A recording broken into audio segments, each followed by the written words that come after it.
Welcome back. All right, so it's Wednesday. The trade deadline was on Monday afternoon, and Evgeny Dodonov is still counting against Vegas's cap. So while they're investigating, it still counts against the cap for the Vegas Golden Knights, which of course is the reason they were trading him out in the first place, was to save some cap space. So they haven't. So yeah, that's it's going to stay that way until the investigation's finished. Cap Friendly's moved him back over to Vegas as a result, and so yeah, he still counts under the Vegas cap until this investigation's done. And again, my prediction is he's still going to be a Vegas Golden Knight, which makes things super awkward. But in his favor, Vegas has been shut out their last two games, so they could use a goal scorer all of a sudden. So Dodonov definitely would help him there.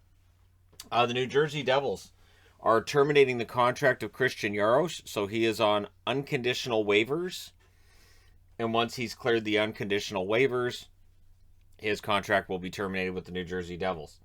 Jaros, depth defenseman. I've been impressed with him at times, but again, there's a lot of depth defensemen around the National Hockey League, and I'm guessing he wants to play somewhere else, and they're helping him do that. Peter Mrazek is set to start tonight for the Toronto Maple Leafs, so they waive him. The plan was to bring in Sateri. A lot of NHL teams apparently were lined up to grab Sateri on waivers before he'd get to Toronto. And so now they have to go back to Mrazek because they still don't have Campbell. You don't want to overplay Shulgren, right? So it's him tonight against the New Jersey Devils. Now, the good news is the New Jersey Devils have, a relatively poor win-loss record. The bad news is New Jersey has a pretty potent offense right now. And so Mrazek, whose save percentage and goals against averages haven't been where you'd like them to be, that could end up being an interesting little combination there.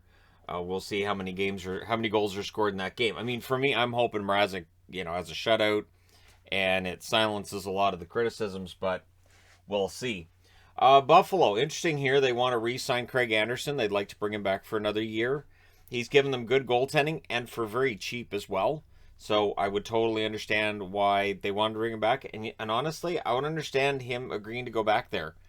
It's the best chance he's had at a regular job in the NHL for the last couple of years. So they want to keep him around. I don't see any reason why that should be a problem. And I would be guessing it'd be Anderson and Luukkonen would be their goaltending tandem to start next season if that was the route that they took. So yeah, we'll see whether or not he signs and stays there. This was posted by the NHL's Twitter account today, so why not go ahead and discuss it here if the playoffs started today? We'd have Florida and Washington against each other. Florida not having won since '96, Washington being Stanley Cup champion in 2018. I could see there being upset potential there, especially if Washington won, the first game in Florida. They win game 3 at home. Put some pressure on Florida to see how it turns out. However, my guess right now would be that Florida would win that series.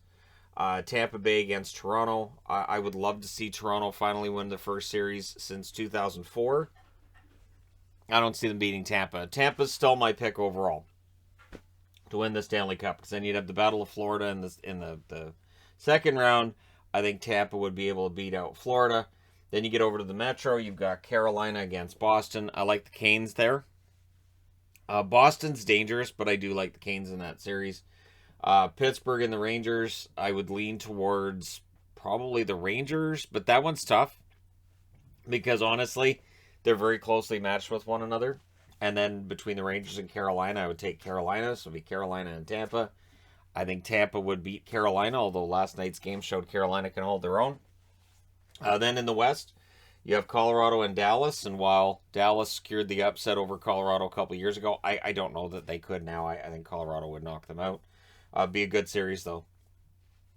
St. Louis and Minnesota, I would probably lean towards St. Louis. They won the Cup in 2019. I still think they have an overall better team and overall depth, but Marc-Andre Fleury could throw that whole thing into the unknown. And then I think that St. Louis and Colorado, I think Colorado would beat St. Louis in the second round. Calgary against Nashville. Calgary should win that series, but Nashville's not going to be an easy out if that ends up being the series, of course. But Nashville would not be an easy out to be a good test in the first round. Then you have the Kings and the Oilers. Jonathan Quick would have me leaning towards the Kings, but McDavid and Draisaitl are excellent, and it really depends on how healthy the Kings would be at the time. So I'd lean towards the Kings, which should leave the Kings against Calgary, and I would say that Calgary should win that series. So then you have Calgary and Colorado, and I think that Colorado wins that series, and then Tampa, I would think, probably retains their Stanley Cup against Colorado. But that's the thing. There's the recency bias that you're going to get in predictions. And then there's the fact that we look at the regular season standings and we think, all right, so this team was number one during the regular season. They should win in the postseason. Doesn't always work that way. So I think we're going to see some upsets in the playoffs this year. But I'd be interested to know your thoughts in the comment section below as to who you think might win when this season's done. Who ends up winning the Stanley Cup? And could it be a team that's not even in the top 16? Vegas is just outside the playoffs. You've got Winnipeg sitting just outside the playoffs as well. And so, yeah, I mean, there's no guarantee that Dallas ends up holding that spot. I would hope that they do, but there's no guarantee that they do. So let me know your thoughts in the comment section below as always. And again, this is just for fun, not to be taken too seriously. Don't forget to hit like and subscribe if you're browsing your way through. You just happen upon this video. Thank you guys so much for watching, for all your support. I will talk to you again soon.